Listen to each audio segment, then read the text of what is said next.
Tout d'abord, pour moi, la crise, elle était déjà là. On parle de cette pandémie, mais pour moi, c'est l'éclatement de la crise.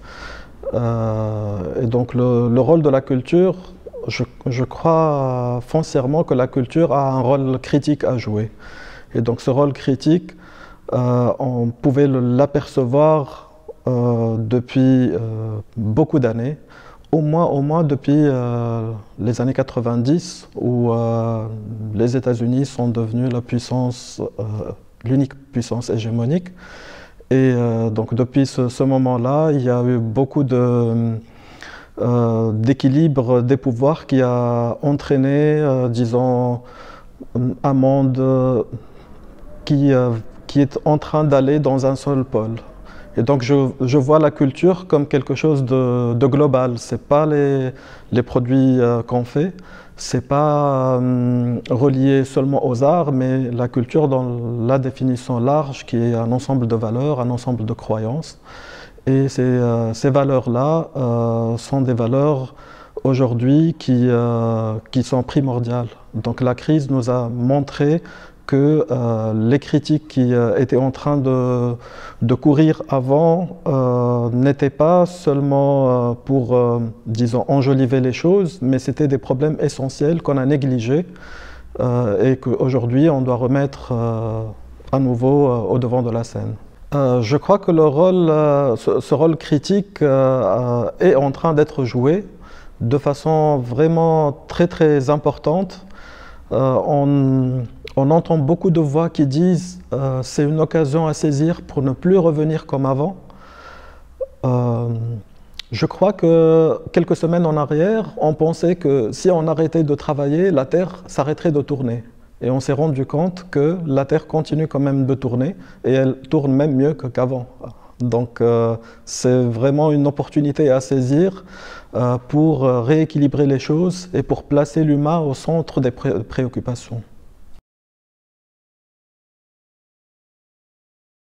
Je crois que oui, la culture est quelque chose de vraiment urgent. Je crois que c'est Edgar Morin qui disait que l'urgent est essentiel et on a oublié que l'essentiel était aussi urgent. Et donc, on voit vraiment que la crise actuelle, c'est une crise culturelle dans le sens où beaucoup de choses se sont détériorées à cause de notre façon, à cause de notre valeur, à cause du consumérisme, à cause de la recherche effrénée du profit à court terme. Donc toutes ces choses-là sont antinomiques avec la vie, et la culture, c'est la vie. Je crois qu'il faut ralentir, c'est très important, et beaucoup des personnes que je connais m'ont dit que grâce à ce confinement et ce ralentissement, on a pu redéfinir les priorités. Une amie me disait que ce qu'elle faisait avant, maintenant, elle peut arriver au même résultat en travaillant 2 fois moins, parce qu'elle était plus concentrée, parce qu'elle prenait le temps de réfléchir, de redéfinir les priorités. Donc, c'est important de se poser et de ralentir. La culture a certainement besoin d'être soutenue, même si le terme soutenu ne me semble pas le plus approprié. Si on prend le domaine de la médecine ou de la santé, on n'emploierait pas le terme soutenir. La culture est un droit, c'est inscrit dans la Constitution, et donc l'État a l'obligation de faire le nécessaire pour que la culture arrive à un nombre important de personnes. Et que ces personnes ne soient pas seulement réceptives de culture, mais producteurs de culture. Donc, je crois à l'équilibre aussi, ici, dans le sens où cette forme de soutien doit aller dans différentes directions pour que l'écosystème culturel s'épanouisse. Et ce qui est très important, c'est bien sûr les politiques culturelles, dans le sens où l'État, avec les partenaires de la société civile, vont travailler pour établir une politique culturelle qui soit à long terme. Et là, le rôle du ministère, justement, n'est pas d'écrire cette politique, parce qu'on voit que les ministres ne durent pas longtemps. C'est les gens qui sont sur le terrain qui doivent imaginer cette politique, et l'État doit faciliter à tous les niveaux la réalisation de ces objectifs. Et je crois beaucoup aussi au rôle des artistes, parce que quand on parle de culture, on oublie que c'est les artistes qui sont les premiers à être au devant de la scène. Et aussi, quand on est professionnel dans le domaine de la culture, très très souvent, on oublie la magie de la culture. On oublie comment on est entré dans ce monde-là. Quel est le premier film qui nous a fait aimer le cinéma? Quelle est la première chanson qui nous a fait aimer la musique? Et donc, je crois que c'est cette étincelle-là qu'il faut retrouver, qu'il faut chérir et qu'il faut vraiment pousser de l'avant.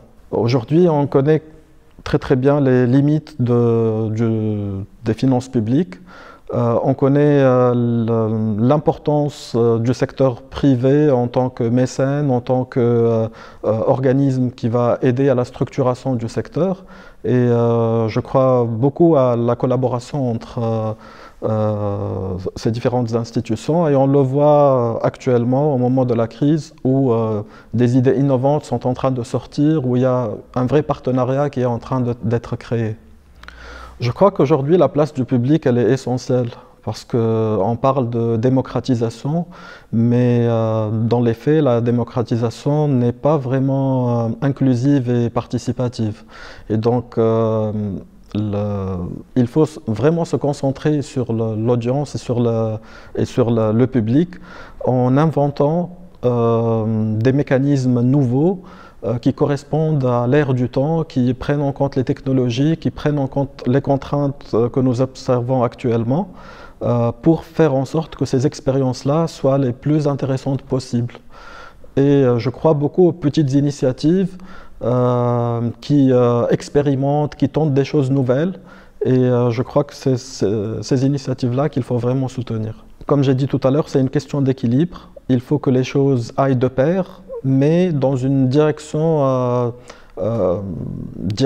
qui est établie entre les différents partenaires dans le cadre d'une politique culturelle concertée, visionnaire et à long terme. Je crois donc que différentes initiatives doivent exister, et dans ce domaine-là, on ne peut plus parler de concurrence, parce que notre objectif, c'est que les acteurs culturels, la production culturelle, l'innovation, la créativité s'épanouissent et nous amènent à exister dans le monde avec notre spécificité, qu'elle soit esthétique, culturelle, mais aussi économique. Et donc, des projets importants peuvent se faire, comme par exemple, imaginer que la Tunisie devienne un pôle régional de gaming ou de cinéma d'animation. Donc, on a les compétences pour ça, on a la créativité, on a beaucoup de paramètres qui font que c'est possible. Alors pourquoi ne pas le faire? Si on décide de le faire, je suis sûr que dans 3 ans, dans 5 ans, on pourra être un pôle qui est consistant dans cette thématique-là.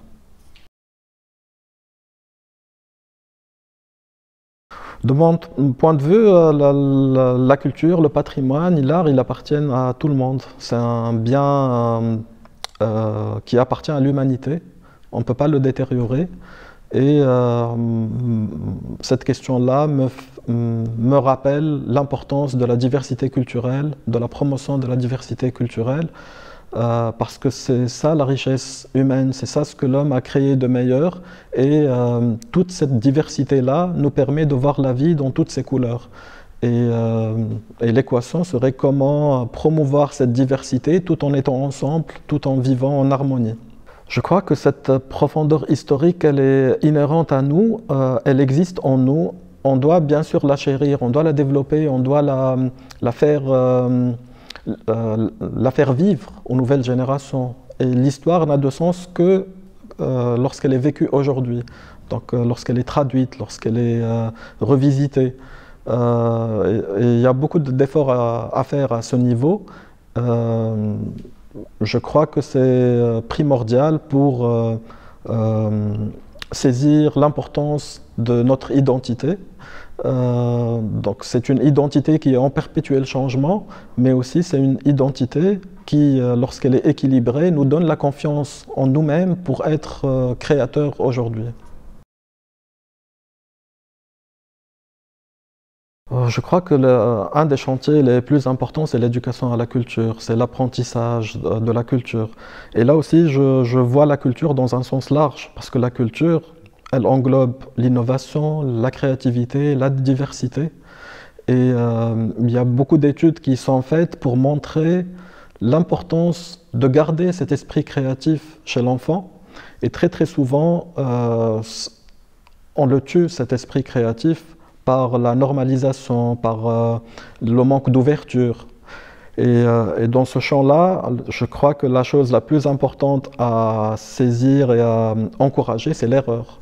Parce que très très souvent, l'erreur est toujours apprentissage. Elle nous mène toujours vers quelque chose de meilleur. Mais lorsqu'on sanctionne l'erreur très très vite, l'enfant se referme sur soi-même, sur lui-même et n'avance plus. Et donc, comment garder cette part de fraîcheur, cette part d'enfance chez l'enfant, l'adolescent, le jeune, l'adulte? Et d'ailleurs, comme vous le savez, beaucoup d'artistes, on voit très bien qu'ils ont gardé cette âme d'enfant. Et c'est pour ça peut-être qu'ils arrivent à innover, qu'ils arrivent à casser toutes les barrières. C'est vrai que le divertissement, le loisir est une partie importante de la culture. Et on l'a vu dans des périodes de confinement, et ça a le droit d'exister. C'est des ressources économiques, c'est des gens qui travaillent, etc. Mais comme j'ai dit tout à l'heure, moi, ce qui m'intéresse vraiment le plus, c'est cette étincelle qui est la créativité. Cette étincelle qui fait qu'on arrive on arrive à quelque chose de magique. Et pour l'avoir vécu comme beaucoup d'autres personnes, on sait combien ça nous transforme, combien ça nous mène vers des profondeurs qui avant étaient des parties inaccessibles. Et donc tout ça fait que la découverte de la culture nous reconnecte avec des parties très importantes de notre être et nous permet d'envisager une vie pleine. Il y a beaucoup d'expérimentations autour du musée et c'est très bien. Moi, je vois le musée comme quelque chose de très vivant. Le musée, il peut être imaginaire. Le musée, il peut être réinventé. Le musée, il peut être comme le font les gens de l'observatoire à Casablanca. Ils font un musée de la mémoire avec des gens du quartier qui chacun va faire venir un objet et créer un musée à partir de ces objets-là. Et donc le musée, c'est quelque chose qui va donner une photographie de notre histoire, mais une photographie qui bouge, une photographie qui est dynamique et qui reconnecte les gens ensemble. Et je crois que c'est ça le plus important. Je pense que c'est vrai qu'il y a une désertion de l'accès à la culture, mais je pense que c'est aussi une part qui incombe aussi aux artistes, dans le sens où on parle d'art dans l'espace public, d'art qui va vers le citoyen, mais est-ce qu'on parle assez de qualité artistique? Et je crois qu'il y a beaucoup à faire dans ce sens. Il y a beaucoup d'initiatives qui sont vraiment très intéressantes, mais qui s'arrêtent au bout d'une première expérience ou avec un public très limité, alors qu'ils ont un potentiel vraiment très important. Et donc, on revient aussi à l'idée des projets qu'on doit soutenir et des lignes directrices qu'on doit établir. Il faut saisir ces opportunités et voir le potentiel de ces initiatives et faire en sorte qu'elles deviennent plus structurées et qu'elles deviennent plus pérennes. Parce que le besoin existe et c'est ça ce qui manque. Et aujourd'hui, on voit de plus en plus de partenariats avec des jeunes, des associations, avec des maisons de la culture, des maisons des jeunes. Et c'est très très positif parce que ça crée de nouvelles dynamiques, ça montre qu'on peut faire la culture de façon différente de ce qui se faisait dans les années passées. Et donc les initiatives sont là, il faut juste les repérer et bien les mettre en valeur. Bon, comme j'ai dit tout à l'heure, c'est vraiment une responsabilité de travailler dans l'espace public.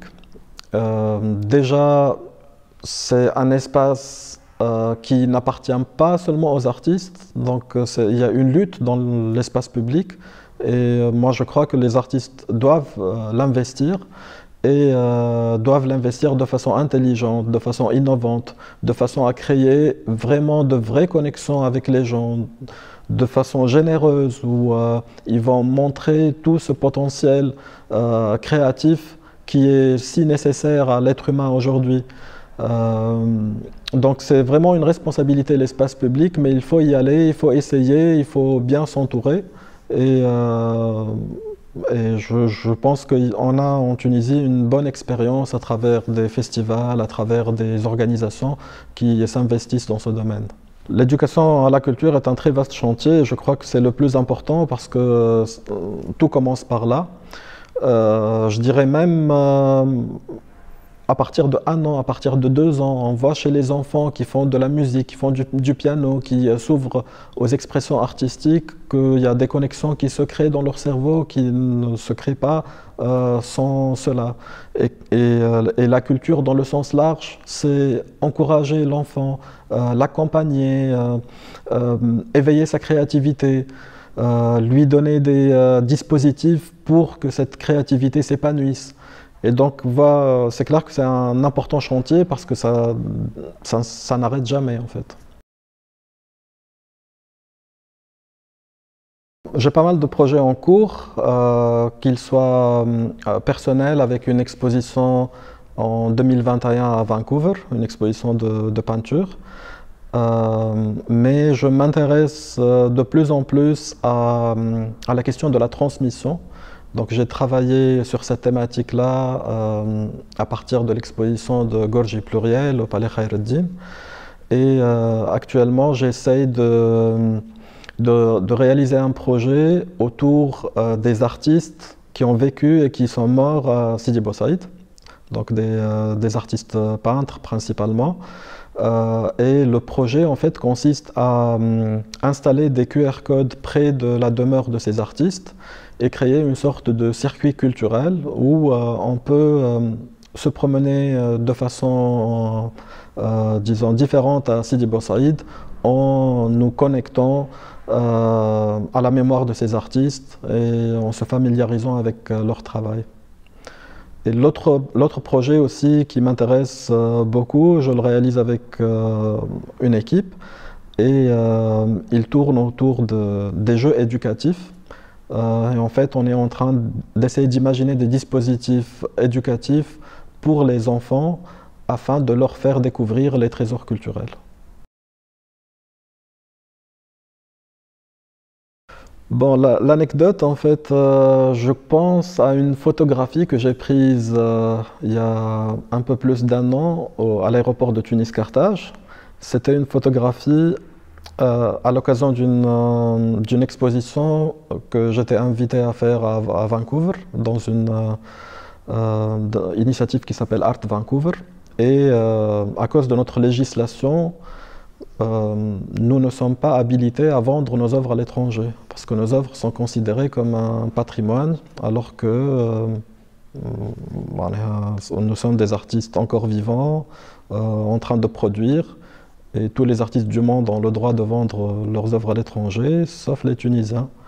Et donc je me rappelle d'une photographie que j'ai prise où il y avait un pied en Tunisie, un pied au territoire international. Et je suis en train de réfléchir disons, développer cette idée pour militer en faveur disons, de la régularisation de cette situation.